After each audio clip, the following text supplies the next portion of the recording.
L'histoire de Notre-Dame de Rincy en pleine banlieue parisienne se confond avec celle d'un homme, le chanoine Nègre.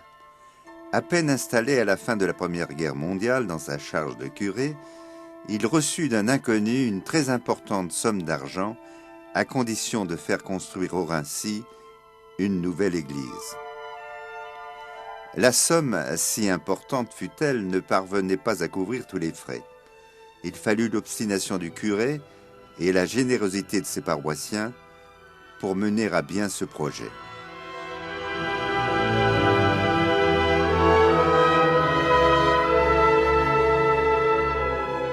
Deuxième miracle, l'architecte qui fut finalement choisi comme le mieux-disant fut Auguste Perret. Il était déjà célèbre pour sa façon toute particulière de traiter le béton.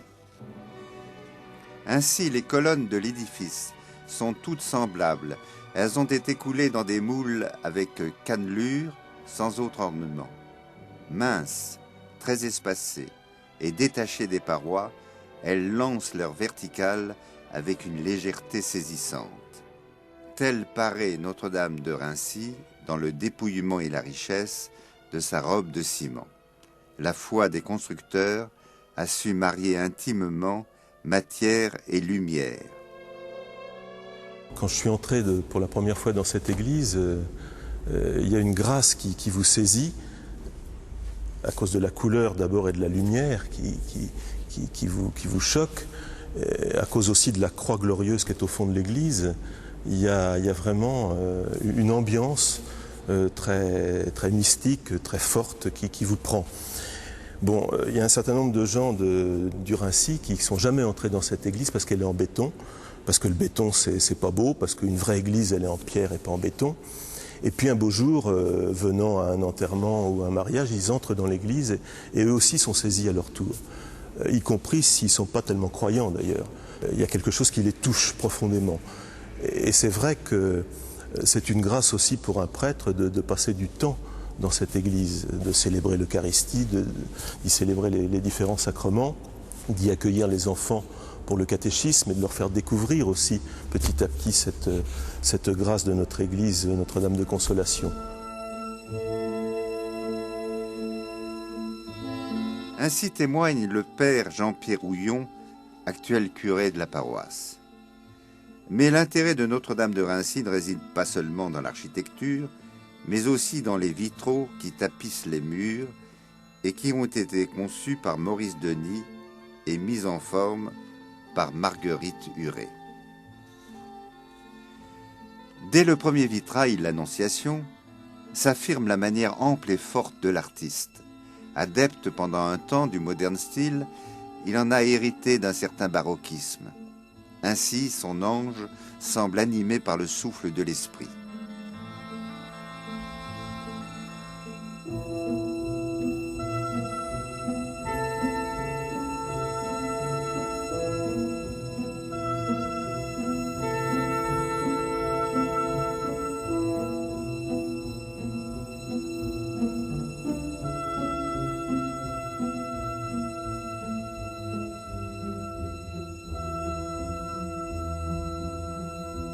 Après l'Annonciation, le mystère chrétien s'égrène en petits tableaux inspirés de la tradition. La Visitation, la Nativité, les rois mages et les noces de Cana.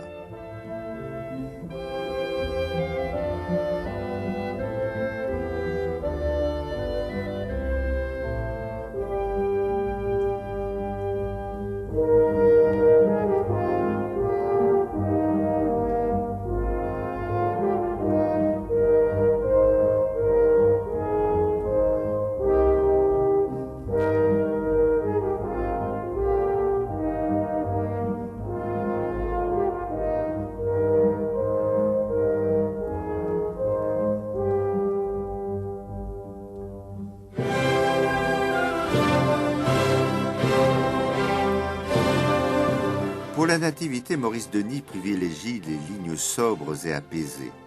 Les bergers se tiennent autour de la Sainte Famille recueillie.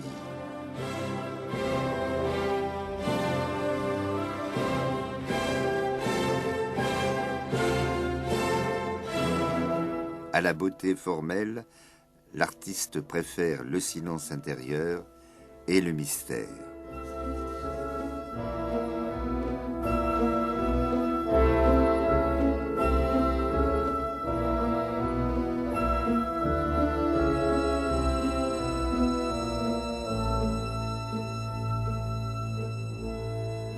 Pour les noces de Cana, nous noterons une particularité. Denis s'est peint avec ses compagnons de labeur, Auguste Perret l'architecte et Antoine Bourdelle le sculpteur.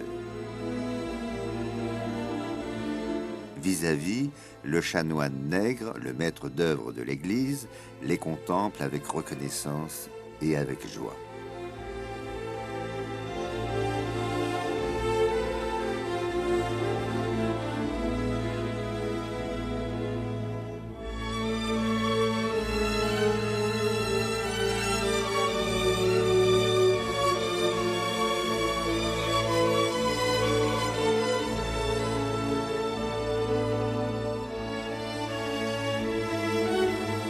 Autre curiosité, Maurice Denis a imaginé la communion de Marie.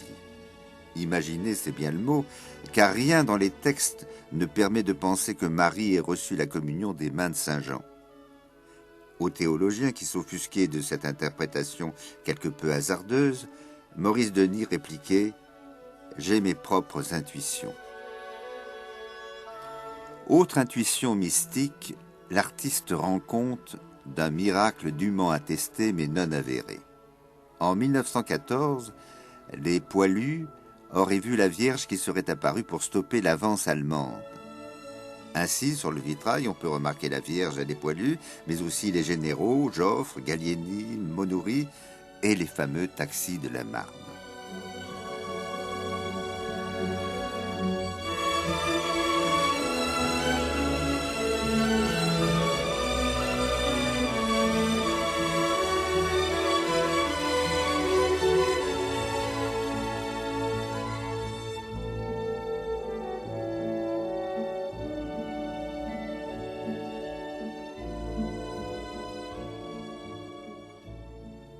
Troisième intervenant, le sculpteur Antoine Bourdelle, et il réalise le fronton de l'édifice. Il a fallu attendre plus d'un demi-siècle pour que cette œuvre, une Pietà, soit enfin coulée dans le bronze. Mais aujourd'hui, tout est terminé. Après restauration, Notre-Dame de Rincy est comme neuve.